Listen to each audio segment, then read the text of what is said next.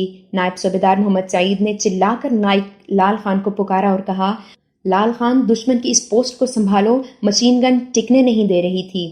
نائب لال خان نے پہلے ہی اس پوسٹ کا نشانہ لے رکھا تھا۔ حکم ملتے ہی اس نے گولہ داغ دیا، گولہ نشانے پر جا پھٹا۔ پوسٹ اس طرح اڑی کہ مشین گن اور 3 بھارتی ہوا میں اوپر کو گئے اور نیچے آ پڑے۔ ان پر مکان کا ملبہ گرا اور پوسٹ ختم ہو گئی۔ کرنل تجمل حسین پیچھے بٹالین ہیڈ کوارٹر میں چلے گئے تھے۔ انہوں نے ٹیلی فون پر نائب صوبیدار محمد سعید سے پوچھا کہ آگے کیا ہو رہا ہے۔ محمد سعید نے انہیں صورتحال سے آگاہ کیا تو کرنل صاحب نے مرد مومن کے جذبے کا مظاہرہ کرتے ہوئے کہا، فائر جاری رکھو، میں توپ خانے کا فائر دیتا ہوں، تم لوگ ہر ایک ہتھیار فائر کرو۔ نائب صوبیدار محمد سعید نے راکٹ لانچر بھی فائر کروانے شروع کر دیے۔ راکٹ لانچر ٹینک شکن ہتھیار ہوتا ہے۔ دشمن ڈوگرئی کے مکانوں میں مورچہ بند تھا۔ راکٹوں نے مکانوں میں تباہی مچا دی۔ دشمن نے توپ خانے کا فائر کھلوا دیا۔ ادھر سے ہمارا توپ خانہ دھاڑنے لگا اور رات کا اندھیرا پھیلنے لگا۔ BRB کے پار سپاہی اعظم آڑ میں تھا اور اس کے قریب ہی 2 ہندو افسروں کی لاشیں پڑی تھیں۔ مینار اور صدائے لا الہ الا اللہ۔ اقوام متحدہ کے مبصر آئے لیکن جنگ کی شدت کو دیکھ کر بھاگ گئے۔ دشمن کے توپ خانے کا عتاب باٹا پور کی مسجد پر نازل ہو رہا تھا۔ اسی مسجد کے مینار پر ہمارا OP تھا۔ دشمن کے بعض گولے ایسے زاویے سے آ رہے تھے جیسے ٹینک مینار کا نشانہ لے کر فائر کر رہے ہوں، لیکن مینار کو ایک بھی گولہ نہیں لگ رہا تھا۔ مسجد میں چند گولے پھٹے جن سے محراب گر پڑی۔ عشاء کی اذان کا وقت ہو رہا تھا۔ مولوی فضل عظیم صاحب مسجد کی طرف دوڑے۔ وہ جانتے تھے کہ اس قیامت میں مسجد میں کوئی نمازی نہیں آئے گا، آنا بھی کسے تھا۔ فیکٹری خالی تھی اور جوان جنگ میں مصروف تھے، لیکن مولوی صاحب اذان ضرور دینا چاہتے تھے۔ وہ اس دعا کے ساتھ مسجد میں داخل ہوئے کہ یا خدا مائکرو فون اور لاؤڈ سپیکروں کا رشتہ قائم ہو۔ وہ دشمن کو اذان سنانا چاہتے تھے۔ مولوی صاحب اندھیرے میں اندر آ گئے۔ محراب کے قریب مائکرو فون رکھا رہتا تھا۔ اندھیرے میں ٹٹول کر مائکرو فون ڈھونڈنے لگے۔ مائک محراب کی اینٹوں تلے دب گیا تھا۔ مولوی صاحب نے اسے ڈھونڈ نکالا، جا کر ایمپلیفائر کا سوئچ آن کیا تو وہ سلامت تھا۔ مائک پر انگلی ماری تو ٹک ٹک کی جاندار آواز اٹھی۔ مولوی صاحب نے مائکرو فون کے سامنے رکھ کر اذان شروع کر دی۔ گولے آ رہے تھے، پھٹ رہے تھے اور جس مسجد کو دشمن تباہ کر رہا تھا وہاں سے اللہ اکبر کی صدا بلند ہو رہی تھی۔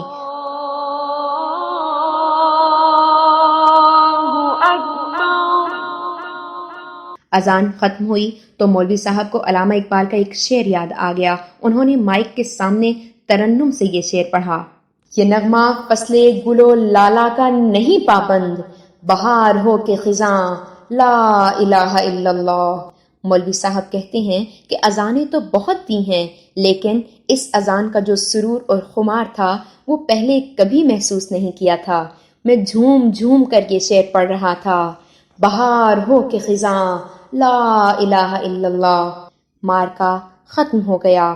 یہ باٹا پور کا آخری مارکا تھا جس میں تھرڈ بلوچ کا کوئی نقصان نہیں ہوا، لیکن دشمن کا جو نقصان ہوا اس کا اندازہ اس سے ہوتا تھا کہ صبح تک دشمن زخمیوں اور لاشوں کو ملبے سے نکالتا اور اٹھاتا رہا۔ صبح کے وقت کرنل تجمل حسین نے مولوی صاحب سے پوچھا کہ اذان کہاں سے دی تھی تو انہوں نے بتایا کہ مسجد سے۔ کرنل صاحب نے انہیں کہا کہ مولوی صاحب بٹالین کو آپ کی ضرورت ہے، لیکن مولوی صاحب مسجد سے الگ نہیں ہونا چاہتے تھے۔ کرنل صاحب نے انہیں مسجد کے مینار کے ساتھ ایک محفوظ مورچہ کھدوا دیا اور مائکرو فون مورچے میں رکھ کر کہا کہ لیجئے، آپ مسجد کے قریب رہیں۔ وہ تاریخی ایمپلیفائر آج بھی مولوی صاحب کے پاس ہے۔ ایک بار پھر ان سے ملاقات ہو گئی۔ جنگ ختم ہوئے 2.5-3 سال گزر چکے تھے۔ گھر لے جا کر انہوں نے مجھے وہ ایمپلیفائر دکھایا تو میں نے دیکھا کہ ان کی آنکھوں میں چمک پیدا ہو گئی تھی، اور اس چمک میں مجھے باٹا پور کا وہ 23 ستمبر کی صبح کا منظر نظر آ رہا تھا جب BRB کے پاس وسیع میدان میں ہندوؤں اور سکھوں کی ہزارہا لاشیں پڑی ہوئی تھیں، اور ان لاشوں میں ٹینک، ٹرک اور جیپیں کھڑی جل رہی تھیں، اور ان کے قریب راکٹ لانچر، مشین گنیں